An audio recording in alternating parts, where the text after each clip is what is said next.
Negara Swedia dan Denmark merupakan dua negara yang sama-sama memiliki karakteristik welfare state, di mana negara Swedia dan Denmark menampilkan praktik desentralisasi yang sama-sama tinggi. Bahwasanya dua negara tersebut menunjukkan dua karakter yang sama-sama kuat dalam hal desentralisasi, namun memiliki kebijakan yang berbeda.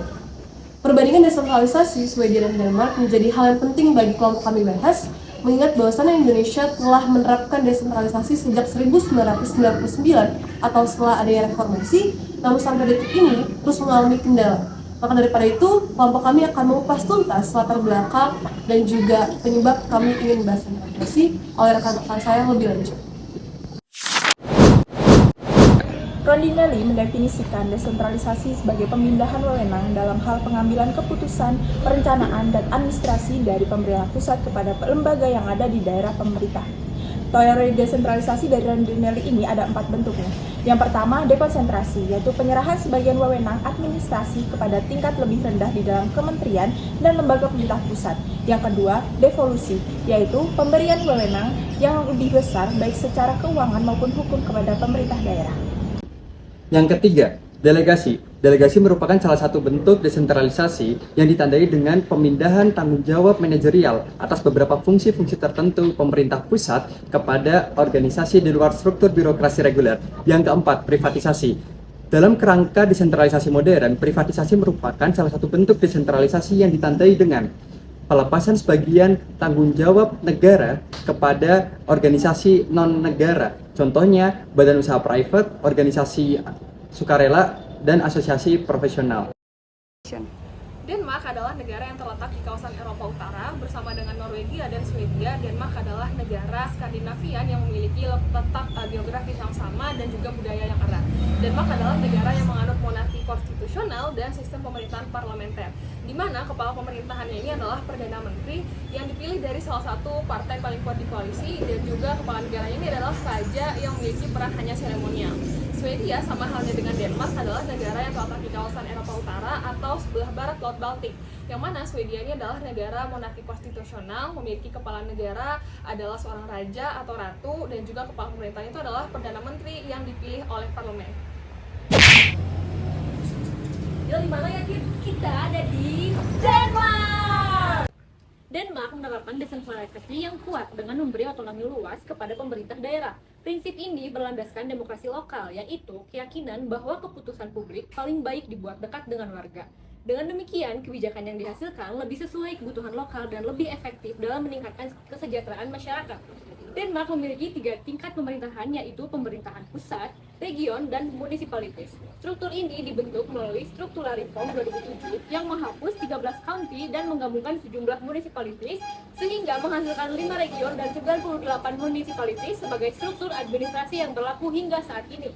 Adapun bentuk devolusi di Denmark ini tercermin dari pembagian fungsi yang jelas di antara kedua tingkat pemerintahan daerah, di mana municipalities memiliki tanggung jawab penuh atas sebagian besar layanan publik yang langsung menyentuh kehidupan masyarakat sehari-hari, sedangkan region bertanggung jawab atas tugas-tugas regional. Secara umum, Denmark menggunakan bentuk devolusi yang kuat, tetapi bentuk delegasi juga hadir dalam konteks pelaksanaan fungsi administratif tertentu yang bersifat teknis dan berada di bawah tanggung jawab Kementerian Pusat. Di Denmark, bentuk ini terlihat dari adanya agensi nasional seperti Danish Tech Agency, Danish Environmental Protection Agency, dan Danish Health Data Authority.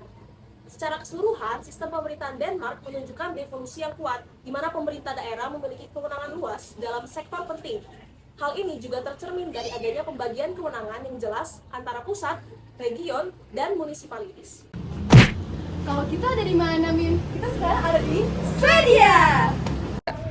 Swedia merupakan negara monarki konstitusional dengan demokrasi parlementer di mana raja berperan seremonial dan Perdana Menteri menjalankan eksekutif yang dipilih oleh parlemen atau Riksdag. Riksdag membuat undang-undang, menetapkan anggaran, dan juga mengawasi pemerintahan. Sistem ministerial rule diterapkan di Swedia yang menjadikan menteri tidak dapat memberikan instruksi langsung ke lembaga administratif serta keputusan diambil kolektif oleh kabinet. Negara ini mengakui pemerintahan lokal yang terbagi menjadi 3 tingkat. Yang pertama nasional, yaitu kedaulatan dan pertahanan. Yang kedua region atau terdiri dari 21 wilayah dengan otonomi administrasi dan layanan publik. Yang ketiga ada municipalities, terdiri dari 290 kota madya, mengelola pendidikan, kesehatan, sosial, dan lingkungan. Pemilu lokal memilih anggota region dan kota madya setiap 4 tahun yang bekerja secara mandiri, menjadikan sektor publik Swedia sangat terdesentralisasi.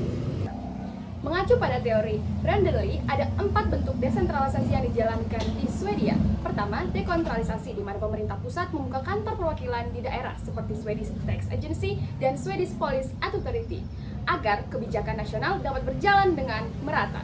Kemudian kedua, ada delegasi, di mana pelimpahan kewenangan kepada lembaga semi otonom seperti Country Administrative Boards dan National Agency for Education yang bekerja mandiri tetapi tetap berkoordinasi dengan pusat. Ketiga, ada devolusi, di mana pemerintah daerah memiliki kewenangan politik, administratif, dan finansial. Mereka dapat memungut pajak lokal dan mengelola sekitar 70% belanja publik nasional dan membuat kebijakan sesuai dengan kebutuhan masyarakat. Keempat, ada privatisasi atau pelibatan sektor swasta dalam layanan publik, namun tetap berada dalam pengawasan negara.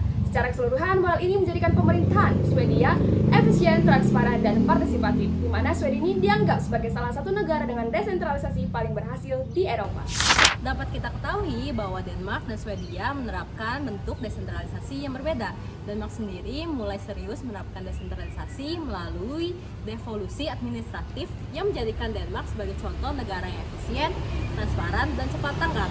Sementara Swedia levelnya satu tingkat di atas mereka nih. Mereka menjalankan semua jenis desentralisasi menurut Rondinelli, dari dekonsentrasi sampai privatisasi, yang menjadikan pelayanan publik di Denmark dan Swedia itu cepat, efektif, dan pro keadilan. Buat negara berkembang seperti di Indonesia ini, pengalaman mereka menjadi penting karena kontrol pusat dan otonomi daerah harus seimbang. Desentralisasi bisa menciptakan pemerintah yang lebih demokratis dan berpihak pada